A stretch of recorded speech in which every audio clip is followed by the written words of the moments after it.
Usoen urteroko etorrerak milaka ehiztari bideratzen ditu sasoi honetan mendi muinoetara. Pilarikatatik aurrera, orduak pasako dituzte ehiztariek uso, birigarro edo zozoak noiz ikusiko zain. Gure eskupetea, gure txakurre, gure mendia junaioi, erabat, egoa bezala nahazten gaituk. Usoen eromenak berdin nahazten ditu langile eta nagusiak, zahar eta gazteak. Afizio politia da eta mendin ibiltzeko eta gustua ibiltzen gara. Baina orain artean aurtengo usotea eskasa ari da izaten Goierriko paraje hauetan. Oso gaizki, gaur eguna zoragarri da, baina haize honekin da gaizki luzuik ez da pasako.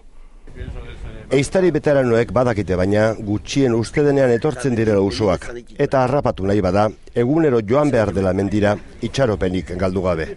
Bai, 25 santu guztitzean, bai, batzutan uso pasatzen da segun, ze egualdi txarra noiz datorren.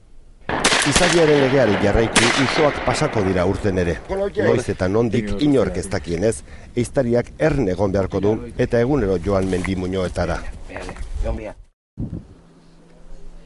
Egun sentirako prest, eguzkiarekin lehen dizdirekin batera usatik egiten dira ehiztariak.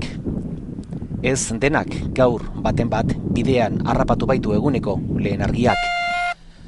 Turutak ematen du usoen lehen agerraldiaren berri. Ez dira asko, doi gora doaz kintoko pagadien gainetik. Erne egon behar, erne eta izkutatuta. Leporaino iritsiko direlakoan daude ehiztariak. Bai, txikia, bai, eta hori gainera etorri da, lehenbizikoa. Ez du berze ja etorri honera. Banda bat berze ikusi dugu hor, pixet pastengo izan, baina gutxi, arras gutxi.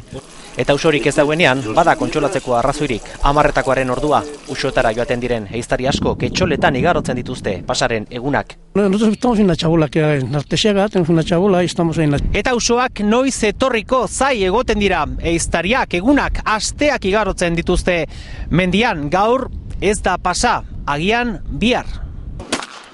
Esperantza handikoak izaten dira ehiztariak, askok uso pasarako erabiltzen dituzte oporrak, eta egun hauetan betiko esaldiak entzunen dizkiegu. Oso goitik pasa dira, haize zakarregi ibili da gaur, bihar pasako direla diote. Badira ere profesionalagoak, Frantzian web orria eta guztitute usoen bidai luzea jarraitu ahal izateko.